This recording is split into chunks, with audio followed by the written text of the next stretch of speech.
Hello friends, எல்லாம் எப்படி இருக்கீங்க? நல்லா இருக்கேன்னு நம்புகிறேன். இன்றைக்கி நம்ம எங்கே வந்துருக்குன்னு பார்த்தீங்கன்னா, ஈரோடு பஸ் ஸ்டாண்டில் தான் இருக்கும். இன்றைக்கி ஒரு பெரிய சம்பவம் நடந்திருக்கேன். நான் உன் பூச்சாண்டிக்கெல்லாம் நாட்டுங்கிறவன் இல்லை. அந்த சம்பவத்தை லாஸ்ட்டாக பாருங்கள், நீங்களே தெரிஞ்சு ஷாக் ஆகிடுவீங்க. சரி ஃப்ரெண்ட்ஸ், வாங்க வீடியோக்குள்ளே போகலாம்.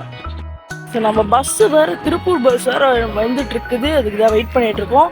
அதுக்கு இந்த சில வார்த்தைகள் பேசுவோமா செய்க. நம்ம அந்த பெரிய பிரச்சனைன்னு சொல்லி லாஸ்ட்டில் சொல்கிறேன். ஆனால் அந்த லைஃபே போயிடுச்சு மக்களே. ஆனால் வந்து ஸ்கூல் படிக்கும்போது சொல்கிறேன், காலேஜ் போனால் லைஃப் மாதிரி இன்னும் ஜாலியாக இருக்காங்க. காலேஜ் போனதுக்கப்புறம் ஒர்க்கு லைஃபே மாதிரி ஜாலியாக இருக்காங்க. What nonsense you are talking about me? ஆனால் ஒர்க்குக்கு வந்து தான் தெரியுது நம்ம வாழ்க்கை ஜாலியெலாம் போகாது, இப்படியே போயிடும்னு. காலையில் 4:30 மணிக்கு எழுந்திரிச்சு குளிச்சுட்டு 5 மணிக்கு போய் பஸ்ஸை பிடிச்சி 6:30 மணிக்கு அங்கே போய் வேலைக்கு கரெக்டாக 8 மணிக்கு அங்கே இருக்கணும். 8 மணிக்கு இல்லை ஹெச்ஆர்ட்டு அப்பன்ட்டு திட்டு வாங்கிட்டு, அப்புறம் டெய்லியும் நம்ம வேலை செய்யணும். ஒவ்வொருத்தனையும் திட்டு வாங்கிட்டு அந்த லிஸ்ட் பெருசா போய்கிட்டு இருக்கு. வேலையை செஞ்சு முடிச்சுட்டு அதனால் எப்படா அந்த வேலை முடியும்னு சொல்லி யோசிச்சு வேலை முடிச்சதுக்கப்புறம் இந்த வீட்டுக்கு வந்ததுக்கப்புறம் ரிலாக்ஸாக உட்காரோம் பாருங்களேன். அப்போதான் ஒன்று அப்படியே வந்து சொர்க்கம் போனதுக்கு மாதிரியே அப்படி ஒரு ஃபீல் ஆகும். ஆனாலும் நம்மளுக்கு வந்து ரெஸ்ட்டே இல்லை. எப்போ பார்த்தாலும் வேலை வேலை வேலை வேலை. ஒரு நாள் லீவ் தர மாட்டேங்கிறாங்க. கேட்டால், தம்பி நம்ம கம்பெனி ரொம்ப லாஸில் போயிட்டுருக்குப்பா, லீவெலாம் தர முடியாதுப்பா, கொஞ்சம் நல்லா கம்பெனி வந்து ஏற்றி விடுங்க, உங்களுக்கு லீவ் பார்த்து பண்ணுறேன் அப்படிங்கிறானுங்க. ஆனால் ஹெச்ஆர் எப்படி தெரியுமா கான்ட்ராக்ட் மாதிரி எப்போ பார்த்தாலும் கத்திகிட்டே இருப்பார். ஸ்டாப் வரையும் கத்திகிட்டே இருப்பார். நம்ம டார்கெட் இன்றைக்குள்ள முடிச்சு ஆகணும் அப்படின்னு சொல்லிகிட்டே இருப்பார். அவங்க டார்கெட் என்ன இருக்காது, சிம்பிளாக இருக்கும். அதை முடியும்னு கத்தி டார்ச்சர் அப்படின்னு தலை ஏற்றுவோம். அப்படியே தலைவலி தலைக்கே போயிடும். சரி ஃப்ரெண்ட்ஸ், ஆனாலும் வேலை தான் பண்ணி தான் ஆகணும். ஏன் ட்ரைனிங் இல்லை தப்பாக இருந்துச்சுக்காதீங்க. ட்ரைனிங்னாலும் வேலை இருக்குதான்னு செய்யணும். இந்த மாதிரி ட்ரைனிங் ஒவ்வொரு பசங்களும் ஒவ்வொரு நாட்லையும் கஷ்டப்பட்டுகிட்டே தான் இருக்காங்க. அவங்கள போய் கேட்டு பாருங்கள் ட்ரைனிங் சார், அப்போ தெரியும். 16 மணி நேரம் வேலை செய்கிறாங்க. கங்க்ராச்சுலேஷன்ஸ். நேற்று நைட் டியூட்டி பார்த்தீங்களே.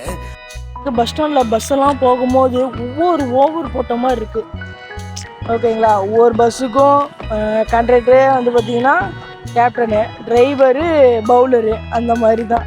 அவங்க தான் ஹெட்டு. எம்பளுக்கு ஒரு வாழ்க்கை இருக்க முடியல. எங்கே ஸ்டாப்பை நிறுத்துகிறாங்களோ, கண்டக்டர் ஸ்டாப்பு நிறுத்துறாருல, அந்த மாதிரி தான் என் ஃப்ரெண்டுக்கு ஒரு நாள் ஸ்டாப் போட்டானுங்க. அது என்ன ஸ்டாப்புனா, என் ஃப்ரெண்டு ஒன் சைடில் ஒரு ஸ்டோரி பயங்கரமாக இருக்கும். கேட்டு சிரிப்பீங்க. பயங்கர காமெடி. நானே சிரிச்சிட்டேன். அவன் பேசும்போது கட் பண்ணிட்டேன். பிளாக்லாம் போட்டால் பெரிய பிரச்சனையாயிருச்சு.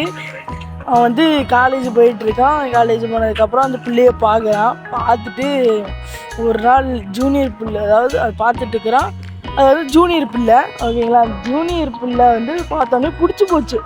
பார்த்த உடனே அடுத்த செகண்டே லவ் பேசியா ஆகுண்டா அப்படின்னு என்கிட்ட கதறான்.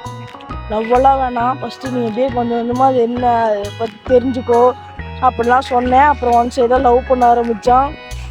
அப்புறம் ஒரு நாள் லவ் சொல்லிடலான்னு போகும்போது என் ஃப்ரெண்டுக்கிட்ட வந்து விசாரித்தப்போ தான் தெரியுது அந்த பொண்ணு ஏற்கனவே 4 பேர்த்த கூட வந்து லவ் பண்ணிட்டுருக்கேன்.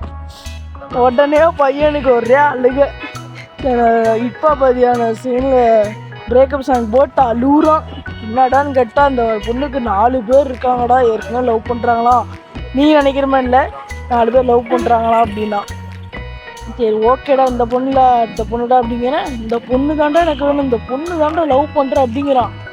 டே என்னடா சாக்லேட்டாடா, ஒன்று கீழே துப்பிட்டா மறுபடியும் ஒன்று வாங்கிறதுக்கு அப்படின்னு சொல்லி பார்த்துட்டேன். கேட்க மாட்டேன்ட்டான். அப்புறமா அந்த பொண்ணு வந்து சரி பரவாயில்லாம், ஒரு ஃப்ரெண்டானாச்சு போகலான்ட்டு போனால், அவங்க அப்பா பெரிய ரவுடியான், பணக்காரன் வேறையா. சரி ஃப்ரெண்டாக முடியாது, வாழ்க்கையில் லவ்வும் பண்ண முடியாதுன்னு சொல்லி ஒரே அழுக. பையன் என்ன வரைக்கும் ஃபோன் பண்ணால் அதைத்தான் சொல்கிறான். லவ் போயிடுச்சுடா, ஃபெயிலியர் ஆச்சுடா. உன் மனசுல நீ என்னடி நினைச்சிட்டு இருக்க? என்ன நினைச்சிட்டு இருக்க?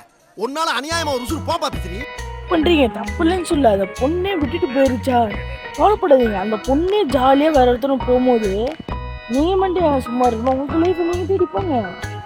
என்னடா நீங்கள் லவ் பண்ணியிருக்காங்க அப்படின்னா, லவ்வெல்லாம் பண்ணல, சும்மா ஒரு யதார்த்தமாக சொல்கிறேன். என் ஃப்ரெண்டு வாழ்க்கையில் நடந்ததான் இன்னும் ஏதோ சிரிப்பாக வருது. சொல்கிறான், நம்ம பஸ் போயிருச்சா? என்னடா சொல்ற?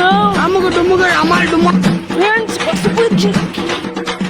அமுகு டுமுகள் அமால்